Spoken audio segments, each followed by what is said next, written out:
เลยปึ๊บบ่าวปุ้นปลาเลาะก่อนจะไปเลาะที่ไหนก็แล้วแต่ครับบ่าวปุ้นจะมาดูม้าก่อนนะครับไหนชี้โอ้โหดูขั้วเลยวะครับพี่แสนรู้แท้ม้านะครับม้าที่กองพันนะครับ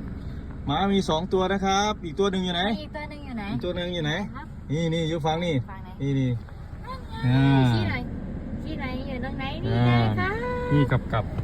ชี้อยู่ไหนม้ามันร้องไงคำรามเบิ้งคำรามหันมาครับพ่อคำรามใส่